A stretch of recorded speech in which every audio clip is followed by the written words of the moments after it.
Thanks to our title sponsor, Juniper Networks, for helping make Research Saturday possible.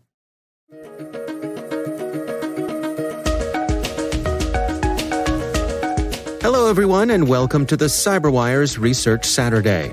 I'm Dave Bittner, and this is our weekly conversation with researchers and analysts tracking down threats and vulnerabilities, solving some of the hard problems of protecting ourselves in a rapidly evolving cyberspace. Thanks for joining us.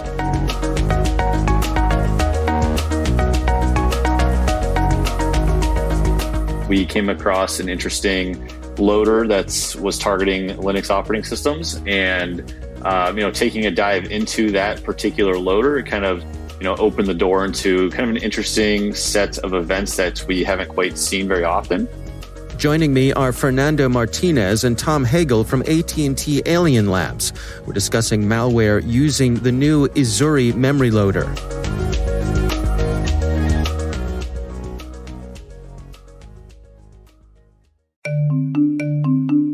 Juniper Connected Security helps organizations build threat-aware networks that extend security to every point of connection across the network.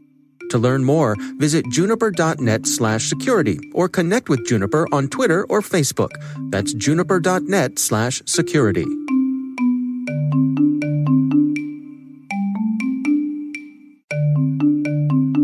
And now, a message from our sponsor, Tanium. In a distributed cloud-based world, managing and protecting endpoints has never been more important. The Tanium endpoint platform provides real-time visibility, comprehensive control, and rapid response for endpoints across distributed operations. That's why the Department of Defense and half of the Fortune 100 trust Tanium to secure and manage their IT operations. Want to try for yourself? Visit tanium.com/cyberwire to get a 14-day free trial of Tanium as a service. That's tanium.com/cyberwire. And we thank Tanium for sponsoring our show.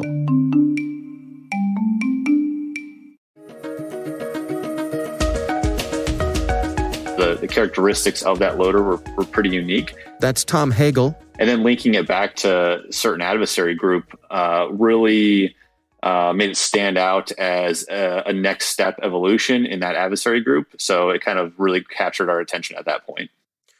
Well, let's dig into to some of the details here. Let's go through it step by step here. I mean, we've got this loader, and it's using the Go language tool, which is acting as a packer. Can you give us a little of the technical background on that for folks who aren't familiar with it, perhaps aren't Unix folks? What is a Go language, and how does that relate to what we found here?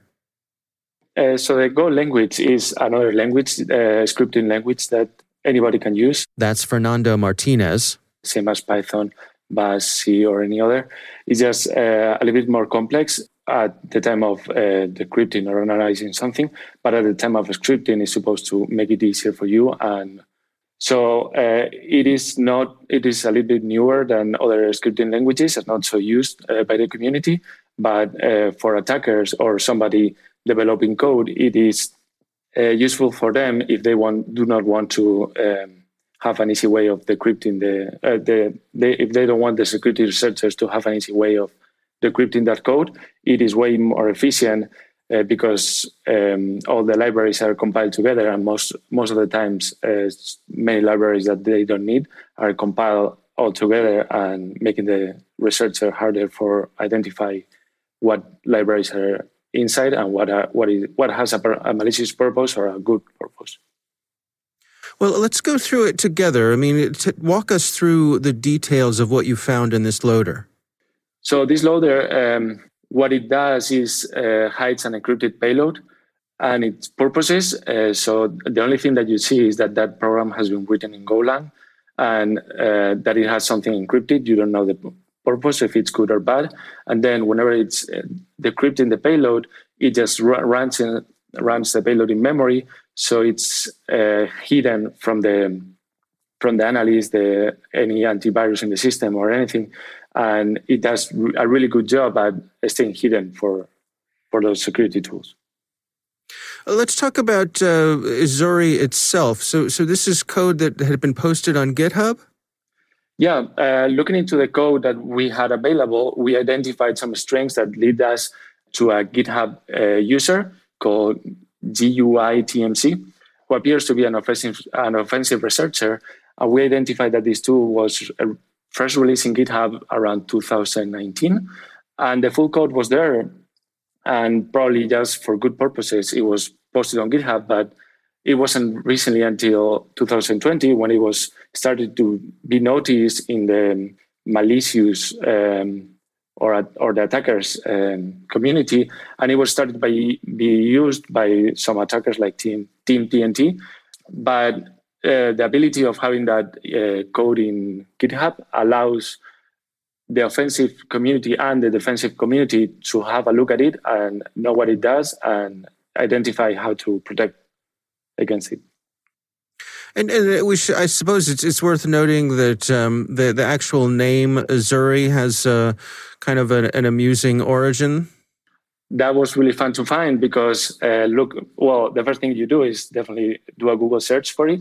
And all of a sudden you identify that you get more drawings than malware-related results.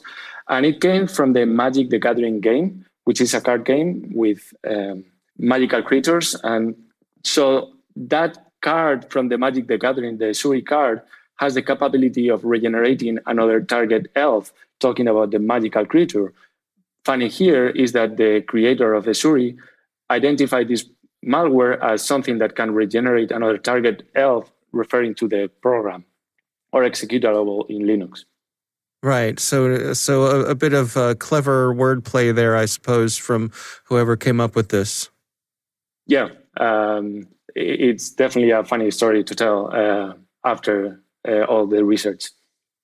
Now, there's an interesting detail here is that everything happens in memory. So we're not writing anything to disk, which makes it harder to detect. Yes. Yes, that's true. As soon as any files touches the drive, it is easier to see it in the logs or see it afterwards whenever you're doing an investigation. But if it only runs in memory, it is harder to identify those logs or traces that it leaves behind. And you just have to catch it while it's running, or it's going to be way harder afterwards. Now, in part of your research here, you've identified some malware authors who've been using this. Can you take us through that part? Who's out there using this? Yeah, Team TNT has been the actor that really caught our attention. They are an opportunistic group that really kind of came to rise, I would say, mid-2020, after some reports from ourselves and Trend Micro and Cato Security. We started to see this adversary attack cloud instances such as like AWS and then container systems such as Docker and Kubernetes and so forth. But Ezuri really became used by multiple actors, kind of all generally right now on an opportunistic level. And Team TNT really kind of sticks out just because of their success and scale of targeting. But at this point, there are definitely others out there that are, at this rate, nameless, that are definitely using the tool set. And how would you find yourself with this on your system? What sort of methods are they using to get people to execute the code? Yeah, in this case, what we're seeing are vulnerable cloud and container type systems that are, not properly secured through best practices, such as vulnerable to exploits that should have been patched and incorrectly secured credentials and services overall for those systems. Once they're on there, they begin to execute the loader. And then at that point, it really kicks off the defense evasion techniques to then load up their ultimate intentions right now, which tends to be isolated around cryptojacking and credential theft for the systems themselves. But ultimately, it comes down to really doing the best practices for these systems, since they're public facing often, updating, properly configured, and locked down overall.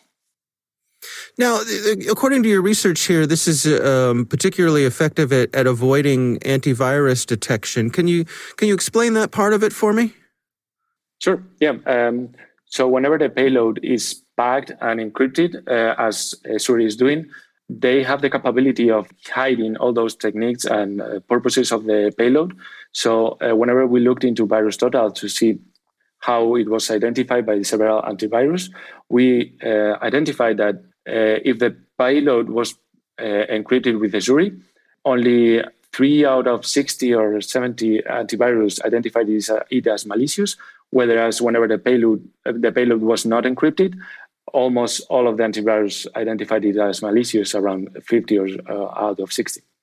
Yeah, and one interesting note there is, the loader really kind of helps on multiple levels because it has the payload that's encrypted and it's all written in Go. So the delivery process is rather difficult to detect right now because of Go, and the actual malicious payload is encrypted. And then you have the execution side, which is where you would hope to catch it if you didn't catch it on the delivery side. And the execution really follows it through the memory only approach. So you have to be doing memory scanning rather than looking at pure AV or files on the system themselves through AV detection. So there's quite a few steps of defense evasion that you really kind of have to be on top of to catch this type of stuff. Well, I mean, let's dig into that. What are your recommendations here for people to best protect themselves? Yeah, I'll kind of start there. I think one of the biggest things is really following the best practices to ensure that things that are public facing are following, updates and secure compartmentalization through, things aren't executed unless you're authorized. Things are properly secured through credentials and so forth. Having a publicly accessible service, you want to make sure that nothing can be executed as well. And that's just the basics to avoid the really common stuff. Then it gets into, if you have to operate in like a zero trust type approach, or you have to, kind of consider your environment constantly compromised and be able to hunt and detect this type of stuff while it's already in your network. So there's definitely multiple levels, but I think the biggest bang for your buck here is really, again, making sure that you have the basic best practices for public infrastructure in the cloud and container type systems. In your estimation, how would you rate this in terms of sophistication? Yeah, on my side, I would say sophistication is rather, I would say medium sophistication. It's not extreme. There's definitely a lot more sophisticated stuff out there. The persistence of this group is eye-opening. While these type of approaches are not uncommon, seeing the persistence of this group and their constant tool set evolve, such as Ezuri or targeting AWS credentials, I would say the group themselves tends to be a little bit more sophisticated, and we can start to see them evolve over time. I think there's going to be a lot more interesting stuff coming from Team TNT overall.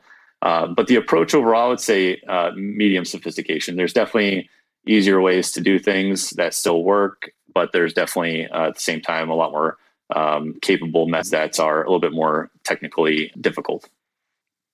And what do we know about Team TNT? Do we have any background information? Any guess of who they are? No guess at this point. They're a crimeware type group, so their attribution is going to be difficult. In many groups such as these, there's many individuals operating in your business-like capacity. So they tend to be spread remotely to many different locations. So no attribution at this point, being that their overall mission tends to be financially motivated and opportunistic in nature. There hasn't been any clear links to certain objectives or anything like that outside of those. So attribution at this point, not quite possible, at least from our perspective, but it is definitely possible to continue to link their activities just based off of what they're doing themselves. They're not afraid to put their name on things and say this is Team TNT, which is pretty common with a lot of crimeware type groups trying to build a reputation and so forth. But yeah, I think one thing that's really interesting on Team TNT itself is again, their evolution to continually take steps to advance their capabilities. The one thing that really catches my attention is them recently going after AWS credentials in scenarios after using Ezuri to get into environments. Targeting AWS credentials in an opportunistic fashion isn't too surprising. However, that really, in my opinion, opens the door for them to kind of take it to the next level of completely compromising organizations for intellectual property theft or access for espionage or things like that. So, complete network and cloud container compromises rather than just cryptojacking. A little bit more complex, but I think that this group is starting to walk down that path.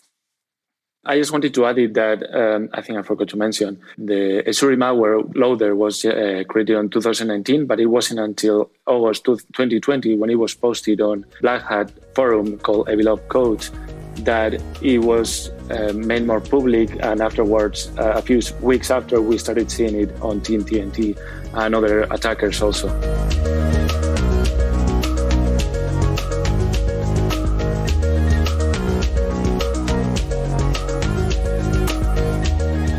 Our thanks to Fernando Martinez and Tom Hegel from AT&T Alien Labs for joining us.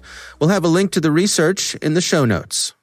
Thanks to Juniper Networks for sponsoring our show. You can learn more at juniper.net/security or connect with them on Twitter or Facebook. Thanks to Tanium for their sponsorship. Learn more about Tanium as a service and sign up for a 14-day free trial at tanium.com/cyberwire.